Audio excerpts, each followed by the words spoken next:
Chào mừng quý vị và các bạn đang đến với kênh tin tức thời sự. Các bạn thân mến, tin tức thời sự hôm nay sẽ mang đến cho quý vị và các bạn nội dung sau. Tin quá hay, ông Tập Cận Bình vã hết mồ hôi khi liên tục nghe những tin được cho là sét đánh ngang tai.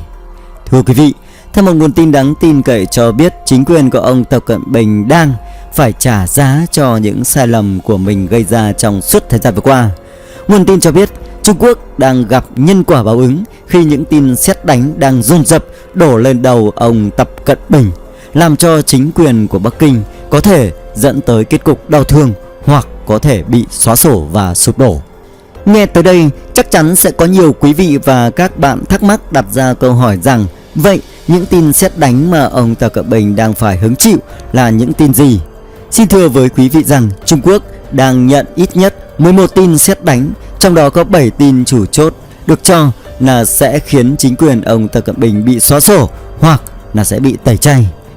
Tin sét đánh thứ nhất đó chính là chính quyền ông Tập Cận Bình đang rất đau tim khi nghe Mỹ và Liên minh châu Âu sẽ ra quyết định trừng phạt Trung Quốc hơn 1.000 tỷ đô la Mỹ vì tội Bắc Kinh để xổng con virus mang tên là Vũ Hán đi lây lan ra khắp hơn 200 quốc gia và vùng lãnh thổ trên toàn thế giới này.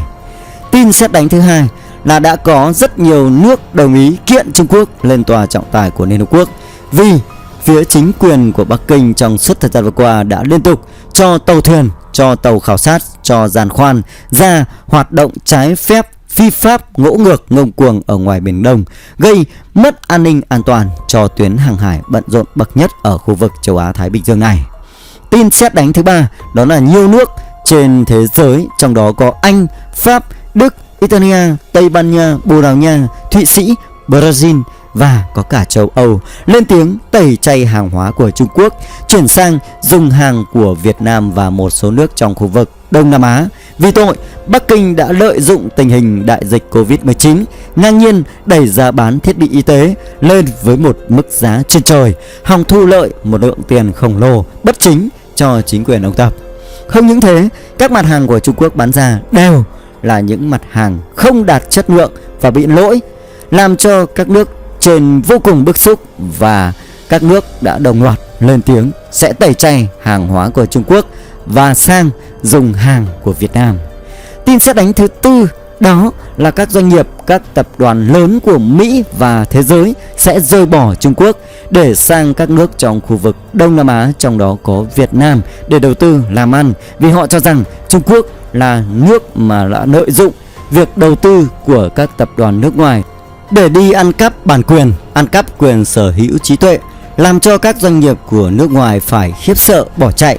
Một số hãng công nghệ lớn của Mỹ như Google, Facebook và tập đoàn Samsung của Hàn Quốc, Sony của Nhật Bản cũng đã tháo chạy khỏi thị trường của Trung Quốc, làm cho các khu công nghiệp ở Bắc Kinh trở lên lao đao và rơi vào tình trạng phá sản.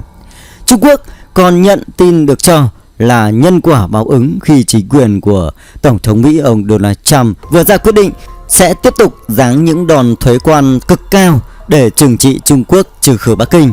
Được biết mới đây, chính phủ của Mỹ đã ra quyết định rút toàn bộ chuỗi cung ứng toàn cầu ra khỏi Trung Quốc. Và nếu như điều này xảy ra, các chuyên gia kinh tế hàng đầu trên thế giới cho rằng chính quyền của ông Tập Cận Bình sẽ bị sụp đổ và đổ vỡ. Bắc Kinh sẽ bị xóa sổ khỏi thế giới bởi tội làm ăn phi pháp.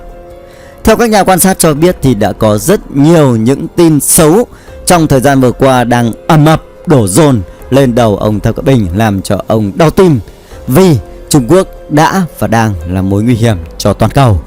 Ở Biển Đông, rất nhiều các nước ủng hộ Mỹ và Liên minh châu Âu EU, ủng hộ Liên Hợp Quốc ra tay trừng trị Trung Quốc, ra tay xóa sổ các cái đảo nhân tạo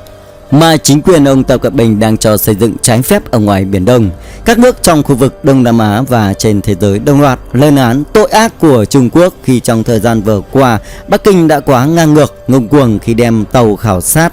đem giàn khoan, đem tàu hải cảnh và rất nhiều tàu chiến khác mang theo vũ khí hạng nặng xâm phạm nghiêm trọng vào vùng biển, vùng lãnh hải, vùng EEZ, vùng đặc quyền kinh tế của các nước trong khu vực. Không những thế, nhóm tàu của Trung Quốc còn ngang nhiên đâm chìm tàu cá của ngư dân. Hành vi trên là không thể dung tha và chấp nhận được. Mỹ và các nước trên thế giới cũng như các đồng minh và các đối tác trong khu vực châu Á sẽ ra tay trừ khử Trung Quốc một cách sớm nhất để cho Bắc Kinh không thể nào mà có thể bắt nạt được các nước trong khu vực. Đấy là lý do vì sao mà thế giới đều rất phẫn nộ với cả phía Trung Quốc. Mỹ và các nước trên thế giới cũng như là Liên minh châu Âu muốn hợp sức ra tay trừ khử Bắc Kinh, xóa bỏ chính quyền ông Tập Cận Bình. Nhiều ý kiến cho rằng chỉ có như vậy thế giới mới được sống trong cảnh yên bình, và chỉ có như vậy Biển Đông mới không bị dậy sóng, bởi vì Trung Quốc đang là mối nguy hiểm cho thế giới. Thưa quý vị, những việc làm sai trái xấu xa của phía Trung Quốc thì ai cũng biết. Đấy là nguyên nhân tại sao mà hôm qua tờ báo Bưu điện Hoa Nam của Bắc Kinh đã có một bài viết Trung Quốc đang phải đối mặt với làn sóng thù địch cao nhất trong vòng 30 năm vừa qua. Vậy câu hỏi đặt ra là tại sao Trung Quốc lại có nhiều mối thù địch đến như vậy? Xin thưa với quý vị rằng Trung Quốc để tìm được bạn hiền rất là khó, nhưng để có thù địch thì rất là dễ, bởi vì Trung Quốc là một nước mà chuyên đi gây hấn trên thế giới này. Bằng chứng xác thực nhất đó là Trung Quốc có đường biên giới với 14 quốc gia vùng lãnh thổ xung quanh mình, người ta gọi đó là láng giềng. Tuy nhiên Trung Quốc đã đi gây hấn với 13 nước. Như vậy chúng ta có thể hiểu rằng chính quyền của ông Tập Cận Bình là như thế nào rồi. Một nguồn tin độc quyền của hãng Reuters, hãng tin nổi tiếng trên thế giới cho biết một báo cáo nội bộ trình lên cấp cao lãnh đạo cao nhất của Trung Quốc cảnh báo việc dự luật chống nước này trên toàn cầu đang tăng mạnh sau đại dịch Covid-19. Theo hãng tin Reuters thì báo cáo được cho là của Viện Quan hệ Quốc tế Đại Dương của Trung Quốc cảnh báo Bắc Kinh đang đối mặt với làn sóng thù địch gia tăng từ bên ngoài sau đại dịch Covid-19 và có thể đẩy quan hệ giữa Mỹ và Trung Quốc tiến tới một tình huống xung đột quân sự và vũ trang trên đất liền lẫn ở ngoài Biển Đông. Nguồn tin của hãng Reuters cho biết báo cáo nội bộ này đã được Bộ Công an của Trung Quốc nộp lên các nhà lãnh đạo cấp cao nhất, trong đó có Tổng Bí thư Chủ tịch Trung Quốc ông Tập Cận Bình. Báo cáo kết luận dư luận chống Trung Quốc trên toàn cầu đang tăng với mức độ chóng mặt kể từ sự kiện Thiên An Môn năm 1989, theo nguồn tin của hãng Reuters. Theo đó, Bắc Kinh đang đối mặt với làn sóng phản đối do Mỹ dẫn đầu kể từ sau đại dịch và cần được chuẩn bị cho tình huống xấu nhất là có thể xảy ra xung đột quân sự giữa hai nước. Do tính chất nhạy cảm của vấn đề nên hãng Reuters không nêu đích danh các nguồn tin. Nhưng theo tờ báo của Anh cho biết đây là một tổ chức nghiên cứu có quan hệ mật thiết với Bộ An ninh của phía Bắc Kinh.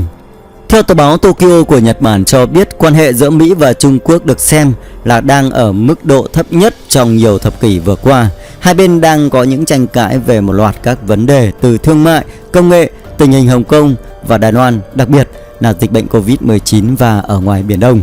Washington cáo buộc Bắc Kinh che giấu thông tin sớm về dịch bệnh virus corona được phát hiện lần đầu tiên ở thành phố Vũ Hán và giảm nhẹ mối đe dọa của nó đi để bây giờ nó gây ra hiểm họa khôn lường cho toàn thế giới. Đáp lại thì Trung Quốc thường xuyên phủ nhận họ che đậy quy mô và mức độ nghiêm trọng của dịch bệnh đã khiến hơn 3 triệu người mắc trên toàn thế giới và hơn 200.000 người đã tử vong.